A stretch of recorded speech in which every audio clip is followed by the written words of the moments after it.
यही तो सुंदरता की सबसे ऊंची सीमा है। लड़की ऊंचे दर्जे के राजकुमार से शादी करने के लिए टेपवर्म अंडे खा लेती है ताकि वह कीड़ों के माध्यम से वजन कम कर सके। यहाँ तक कि उसने अपनी नाक की आकृति ठीक न होने के कारण प्लास्टिक सर्जन से अपनी ऊंची नाक की हड्डी तोड़ने का अनुरोध किया। अंत में बिना कोई एनेस्थीसिया दिए उसने लोहे की सुई से अपनी पलकें एक एक करके सिलवा ली। लड़की इतनी दृढ़ संकल्पित क्यों है कि राजकुमार से शादी करे, इसकी शुरुआत कुछ दिन पहले हुई थी। लड़की अन्ना के पिता का हाल ही में निधन हुआ था और उसकी लालची माँ उसे और उसकी बहन को स्थानीय एक काउंट के साथ पुनर्विवाह करवा दी। इस प्रकार दोनों परिवार एक नए परिवार में विलीन हो गए और काउंट की एक सुंदर बेटी थी जिसका नाम एमी था। उसकी अद्वितीय सुंदरता देखकर अन्ना स्वयं को बहुत ही हीन महसूस करने लगी। माँ और बेटी तीनों ने सोचा था कि अब खुशहाल जीवन आने वाला है, लेकिन शाम की पारिवारिक रात्रि भोज के समय काउंट को अचानक अजीब तरीके से बीमारी हो गई और वह खांसते हुए खून थूकने लगा और मौके पर ही मर गया। यह देखकर माँ और बेटियों तीनों के होश उड़ गए। कड़ी मेहनत से ढूंढा गया डायमंड बैचलर ऐसे ही चला गया। सौभाग्य से उस आदमी के पास कुछ विरासत थी और सबसे ज्यादा दुखी काउंट की असली बेटी एमी थी। अन्ना ने सोचा कि वह अपनी नई पहचान वाली सौतेली बहन को सांत्वना देगी, लेकिन उसकी अगली बात ने अन्ना को चौंका दिया। वास्तव में काउंट ने उसकी माँ से शादी की थी क्योंकि काउंट हाल ही में दिवालिया हो गया था। शादी सिर्फ अन्ना की माँ के दहेज के लिए थी। यह सुनकर अन्ना का मन एकदम से चकरा गया। पता चला कि दोनों पक्षों के पास पैसे नहीं थे, वे एक दूसरे की संपत्ति को ललचाते थे। डरते हुए उसने यह बात अपनी माँ को बताई, लेकिन तब तक घर में पहले से ही बहुत सारे लेनदार आ चुके थे। वास्तव में उसके काउंट सौतेले पिता न केवल दिवालिया हो गए थे, बल्कि उन्होंने बहुत सारे कर्ज भी लिए थे। जमीन और पशु भी कर्ज चुकाने के लिए वापस लेने पड़ेंगे। माँ को न केवल कुछ भी लाभ नहीं मिला, बल्कि उसे अपना दहेज भी निकालना पड़ा। तबाही की स्थिति में माँ तत्काल जमीन पर गिर गई। इस समय वह अत्यंत निराश थी। उसे उम्मीद नहीं थी कि उसने कड़ी मेहनत से ढूंढा गया सपोर्टर पूरी तरह से धोखेबाज निकलेगा। अपनी निराश माँ को देखकर अन्ना ने तुरंत सांत्वना दी। उसने कहा कि वह राजकुमार से शादी कर सकती है, जिससे मौजूदा संकट आसानी से हल हो जाएगा। हालांकि माँ ने यह सुनकर उसे अच्छी तरह से आईने में देखने के लिए कहा। उसकी ऐसी भूत जैसी शक्ल है कि मुफ्त में देने पर भी कोई नहीं लेगा। ऊंचे दर्जे के राजकुमार से शादी करना तो दूर की बात है। यह सुनकर अन्ना आईने के सामने आई और उसे भी एहसास हुआ कि उसकी शक्ल के कारण राजकुमार उसे बिल्कुल भी पसंद नहीं करेगा। लेकिन उसने इस विचार को नहीं छोड़ा, क्योंकि राजकुमार से शादी करना उसका सबसे बड़ा सपना था। हालांकि जो चाहा वही मिला। इस दिन अचानक महल का दूत आ गया। वास्तव में राजकुमार 3 महीने बाद एक नृत्य पार्टी आयोजित करने जा रहा है और उसने सभी कुलीन लड़कियों को महल में भाग लेने के लिए आमंत्रित किया। उस समय राजकुमार अपनी पसंद की राजकुमारी का चयन भी करेगा। अन्ना इस पर बहुत उत्साहित हुई, क्योंकि वह एमी की सौतेली बहन के रूप में उसकी कुलीन पहचान में भी हिस्सा ले पाई। जब उसने निमंत्रण पत्र प्राप्त किया, वह बहुत खुशी से हंसने लगी और उसने राजकुमार के साथ घुड़सवारी करते हुए की कल्पना भी की। इस अवसर को पकड़ने के लिए माँ ने अपनी सारी बचत निकाल ली और अन्ना के लिए सबसे अच्छे प्लास्टिक सर्जन को बुलाया। आखिरकार अगर अन्ना सफलतापूर्वक राजकुमार से शादी कर लेती है तो वे भी इस कारण वर्ग का पार कर सकेंगे। डॉक्टर ने कहा कि अन्ना का पूरी तरह से पुनः निर्माण करना होगा। यह कहने के बाद उसने एक प्लायर निकाली और अन्ना के ब्रेस को निकाल दिया। उसके बाद उसने लोहे की सुई से अन्ना की ऊंची नाक की हड्डी पर निशाना साधा।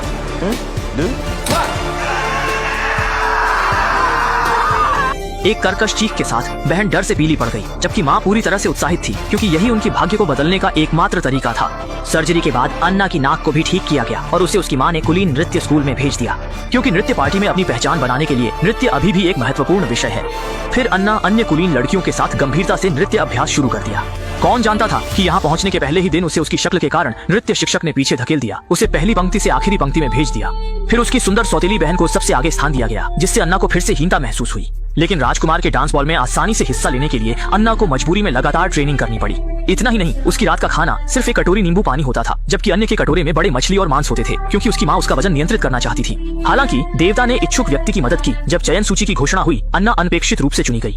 यह देखकर अन्ना बहुत उत्साहित हो गई और उसने फिर से राजकुमार के साथ खुशहाल समय की कल्पना की।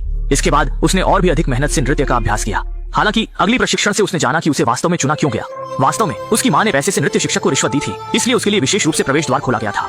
सच्चाई जानने के बाद अन्ना का मन बहुत ही दुखी हो गया। ऐसा लगता है कि वह किसी भी तरह अपनी सौतेली बहन की बराबरी नहीं कर सकती। रात में माँ ने उसे गाउन पहनने का प्रयास किया, लेकिन उसे यह उम्मीद नहीं थी कि 1 महीने से अधिक वजन कम करने के बाद भी वह पहनने में सक्षम नहीं है। ये पहले से ही उदास अन्ना को और भी उदास कर दिया। अगर ऐसा ही चला तो राजकुमार से शादी करना तो दूर की बात है, महल के दरवाजे से भी अंदर नहीं जा सकती। ये सोचकर वह चुपके से छोटे जंगल में गई और बिना कुछ कहे टेपवर्म अंडे खा ली। इस प्रकार चाहे वह कितना भी खाना खाए, कीड़े पोषक तत्वों को सोख लेंगे और उसकी अतिरिक्त वसा को भी खा लेंगे। लेकिन उसे बिल्कुल भी नहीं पता था कि इन कीड़ों के अंडों का क्या साइड इफेक्ट हो सकता है। हालांकि उसने जैसे ही कीड़े के अंडे खाए, जंगल में अचानक से कुछ आवाज आई। जब वह पास जाकर गौर से देखने लगा, तब जाकर पता चला कि वहाँ राजकुमार अपने कुछ आवारा दोस्तों के साथ शिकार कर रहा था। जब उसने अपने सपनों के राजकुमार को देखा तो अन्ना की आंखें उस पर टिक गई। हालांकि राजकुमार की अगली बात ने उसकी आत्मसम्मान को फिर से चोट पहुंचाई। गहरा आहत अन्ना केवल नाराजगी से चली गई। हालांकि वह दूर नहीं गई, बल्कि अंधेरे में छुपकर सुंदर राजकुमार को देखने लगी।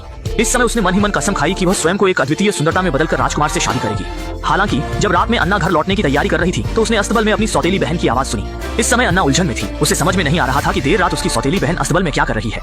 उलझन में वह धीरे धीरे अस्तबल के पास पहुंची, लेकिन उसके सामने की स्थिति ने उसे चौंका दिया। उसकी सुंदर और कुलीन सौतेली बहन उस समय घर के घोड़ा चालक के साथ उलझी हुई थी। वास्तव में सौतेली बहन एमी का घर के घोड़ा चालक के साथ छुपा हुआ रिश्ता था। हालांकि एमी एक कुलीन थी और घोड़ा चालक केवल एक नौकर था। भले ही दोनों प्यार में हो, उन्हें सार्वजनिक नहीं कर सकते।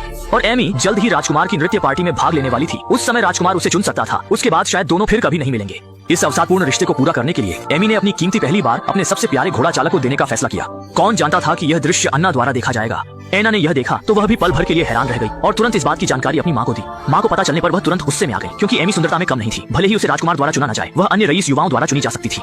क्या अच्छा नहीं चुन सकती थी? उसने तो एक घोड़े का रखवाला ही चुन लिया।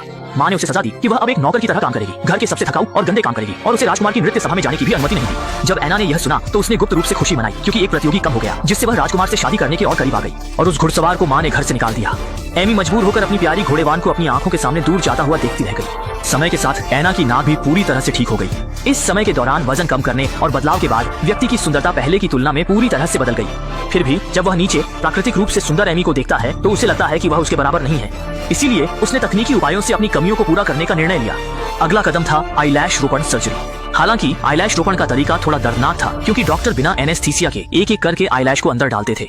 दिल दहला देने वाली चीख के बाद आईलैश रोपण सर्जरी आखिरकार सफलतापूर्वक समाप्त हो गई। उसी समय एना के शरीर में टेपवर्म के अंडे भी बाहर निकल आए और खाने की तलाश में उन्मत्त रूप से रेंगने लगे। इससे एना को अक्सर असहनीय भूख लगने लगी। और भी बुरा यह था कि टेपवर्म उसके शरीर के पोषण को छीनते रहे, जिससे उसके बाल तेजी से गिरने लगे और वह खुद सुस्त हो गई। उस रात माँ ने उसे अचानक जगा दिया, क्योंकि माँ ने उसे नृत्य सभा में उत्कृष्ट दिखाने के लिए विशेष रूप से एक महंगी पोशाक बनवाई थी।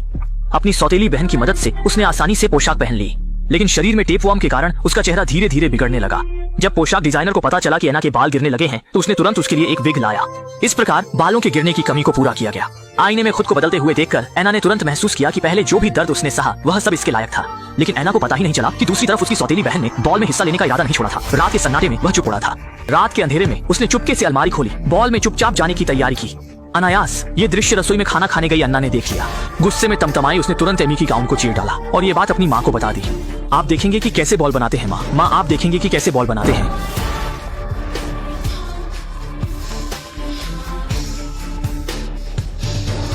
माँ की बात सुनने के बाद अन्ना संतुष्ट होकर निमंत्रण पत्र को सीने से लगाकर सो गई। लेकिन उसे कभी भी अंदाजा नहीं था कि दूसरी तरफ उसकी सौतेली बहन एमी चुपचाप अपने पिता के शव के पास जाकर रो रही थी। जब वह गहरे निराशा में डूब गई थी, तभी अचानक एक चमक दिखाई दी। जब उसने सिर उठाया तो उसने अपनी दिवंगत माँ को देखा। माँ ने उसे बताया कि वह जादू से फटे गाउन को ठीक कर देगी, लेकिन यह जादू केवल एक दिन तक ही चलेगा। इसका मतलब है कि कल रात 12 बजे से पहले उसे बॉल छोड़ना होगा। माँ के शब्द खत्म होते ही उसकी पोशाक को अनगिनत रेशम के कीड़ों ने ठीक कर दिया और बगल में उसी के लिए एक खास जोड़ी जूते भी थे। अगली शाम अन्ना ने विग पहन लिया और राजकुमार के बॉल में भाग लेने की योजना बनाई। लेकिन उसे क्या पता था कि इस समय एमी ने उसकी ओर एक अर्थपूर्ण मुस्कान दी। सभी कुलीन महिलाओं के राजमहल में इकट्ठा होने के साथ बॉल की शुरुआत भी हुई और राजकुमार ने जल्दी ही चमकदार अन्ना पर ध्यान दिया। लेकिन राजकुमार को यह नहीं पता था कि असली अन्ना वास्तव में एक बदसूरत थी, जिसने कई बार सर्जरी करवाई थी और उसका पूरा शरीर टेक्नोलॉजी से बदला गया था। लेकिन बिना कुछ जाने राजकुमार ने मंच पर खूबसूरती से नाचती अन्ना को देखा और वह तुरंत ही उस पर पूरी तरह मोहित हो गया। जब नृत्य समाप्त हुआ तो उसने बेताबी से आगे बढ़कर अन्ना को नृत्य के लिए आमंत्रित किया। यह स्थिति देखकर अन्ना का चेहरा भले ही शांत था, लेकिन उसका दिल खुशी से भर गया था। इस सब के लिए जो कष्ट उसने सहा था, अब आखिरकार उसे इसका फल मिल रहा था। लेकिन अभी वह खुश होने भी नहीं पाई थी कि अगले ही पल सब लोग एक साथ दरवाजे की ओर देखने लगे। उसकी सौतेली बहन सिंड्रेला की पोशाक पहनकर धीरे धीरे महल में दाखिल हुई, जिसने तुरंत सबका ध्यान खींचा। यहाँ तक कि राजकुमार भी उसे छोड़कर उसकी सौतेली बहन के पास चला गया। अन्ना ये देखकर विश्वास नहीं कर पा रही थी। उसे समझ नहीं आ रहा था कि उसके द्वारा फाड़ा गया गाउन कैसे फिर से ठीक हो गया था। अपने प्यारे राजकुमार को सौतेली बहन के साथ हाथ में हाथ डाले देखकर वह तुरंत ही बहुत दुखी हो गई। इस समय उसके शरीर के कीड़े फिर से परेशान करने लगे, जिससे उसका पेट उल्टा पलटा हो गया।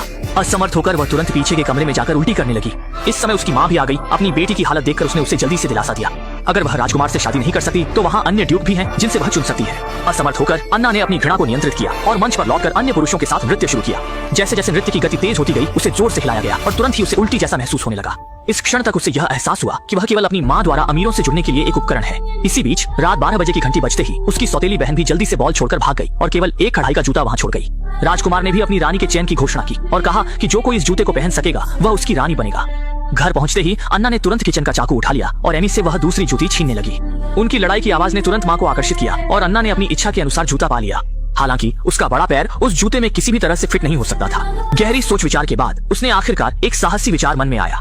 लड़की ने अपने बड़े पैर को कढ़ाई के जूते के साथ मिलाया, फिर चाकू से अतिरिक्त हिस्से को चिह्नित किया। फिर उसने अपने पैर को बेंच पर रखा, क्योंकि केवल इसी तरह वह अतिरिक्त पैर की उंगलियों को सटीकता से काट सकती थी।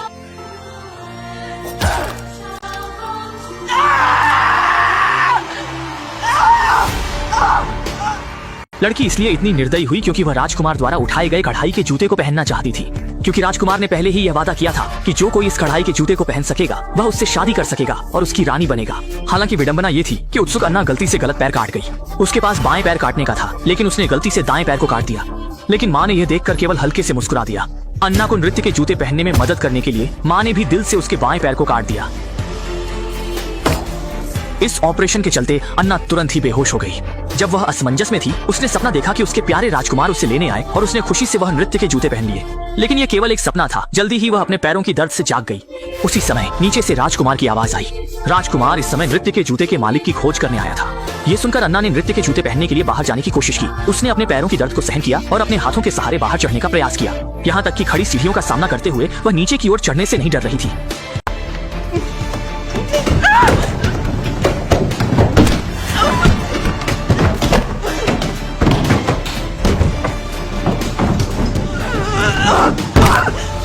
लेकिन ठीक इसी समय कमरे का दरवाजा धीरे धीरे खुल गया। वह सोच रहा था कि राजकुमार अंदर आकर उसे ले जाएगा, लेकिन जब उसने ध्यान से देखा तो पाया कि सामने उसकी सौतेली बहन थी।